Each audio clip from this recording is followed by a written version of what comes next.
नमस्कार. मी कामानिमित्त काही दिवसांसाठी बाहेर आली आहे आणि इकडच्या प्रीमियर इन नामक हॉटेलमध्ये माझा काही दिवसांसाठी मुक्काम आहे. तर Premier Inn is one of the largest hotel chains in the UK. म्हणजे प्रत्येक शहरांमध्ये किंवा प्रत्येक गावामध्ये ह्याचं किमान एक हॉटेल तरी असं आहेच. तर आजच्या व्हिडिओमध्ये माझ्यासोबत तुम्ही सगळे ह्या प्रीमियर इन हॉटेलची सैर करूया. चला.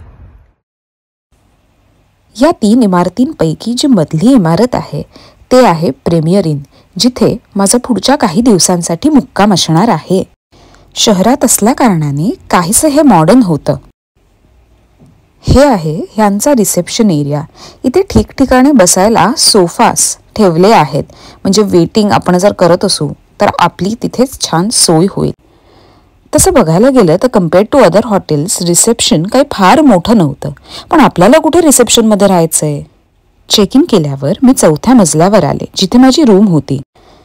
जनरली हॉटेल्सची बुकिंग मी नाही करत, ऑफिस करतं.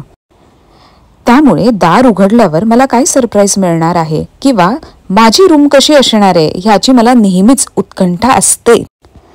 अँड टू माय सरप्राईज त्या बुकिंग करणाऱ्या बाईनी या वेळेला चांगली कामगिरी केली असं मला वाटलं.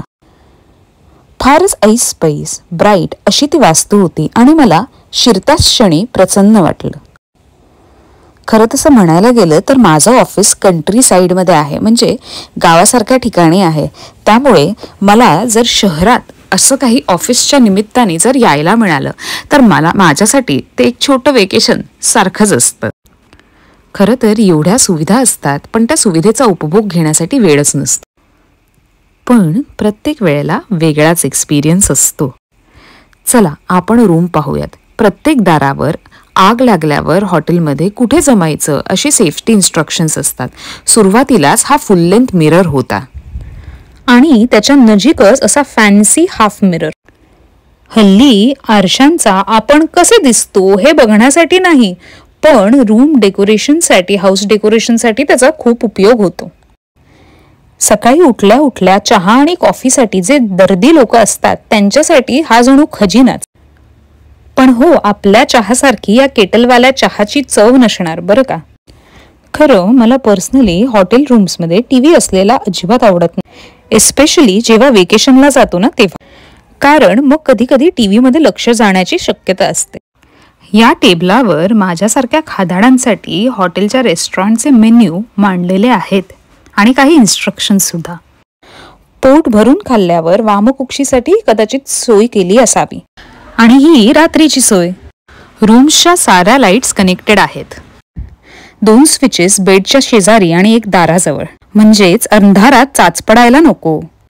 जर हॉटेलचं स्वरूप इमारतीचं असेल तर युजली खिडक्या बंद असतात. मग अशा वेळेला एअर कंडिशनिंग सिस्टम असतं.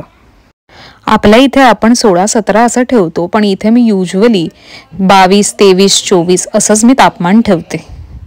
पडदे सुद्धा अगदी रूमच्या थीमला साजेसे असेच दिले आहेत. बेडच्या खाली ॲडिशनल बेडिंग ठेवलेली आहे, म्हणजे जर एका रात्रीपेक्षा जास्त राहणार असेल तर हाऊसकीपिंगसाठी ही सोय आहे. वरून जरी हा बेड विशाल दिसला तरी हा 2 भागात डिवाइड केलेला आहे आणि प्रत्येक भागाला चाक आहे, म्हणजे साफ करणाऱ्यांसाठी सोपं जाईल व साफ करताना हलवायला त्रास होणार नाही.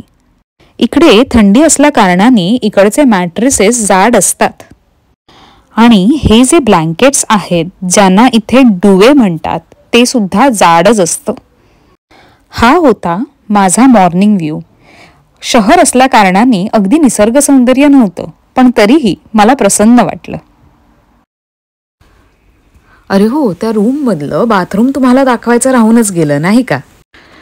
रूम प्रमाणेच बाथरूम सुद्धा ऐसपैस आणि मॉडर्न होतं.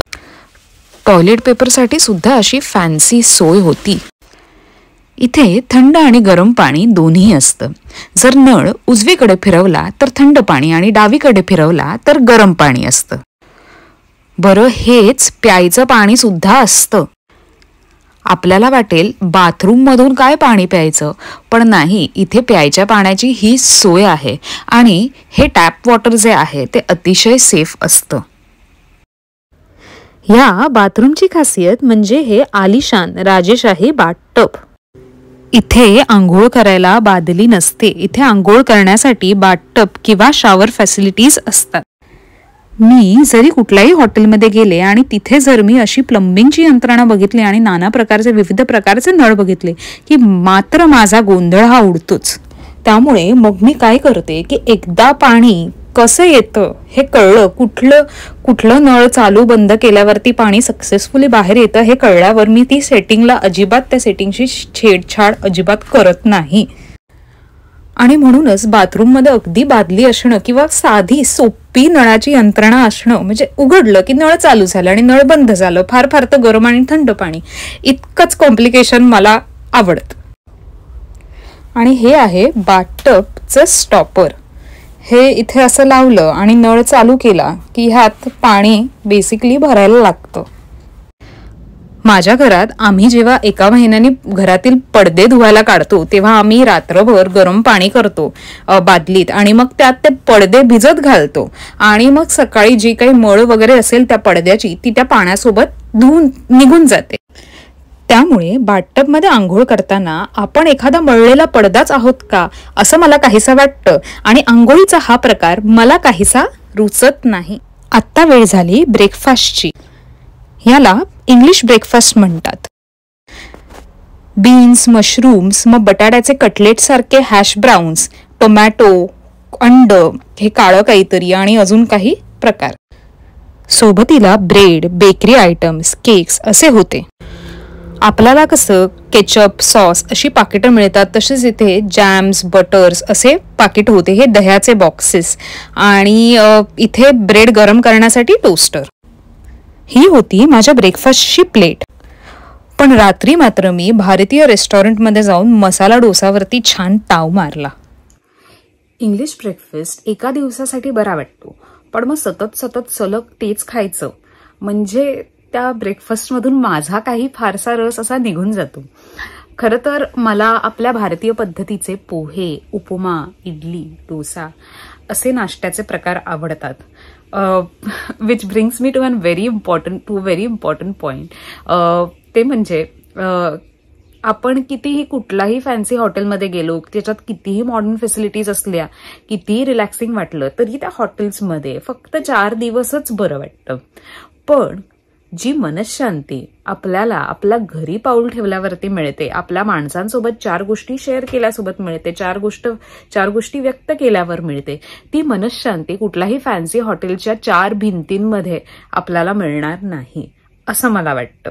On that very good note मी आशा करते की तुम्हाला हा व्हिडिओ आवडला असेल आणि जर व्हिडिओ आवडला असेल तर लाईक करा, तुमच्या मित्रमैत्रिणींसोबत शेअर करा आणि हो, सबस्क्राईब करायला विसरू नका. खूप खूप धन्यवाद.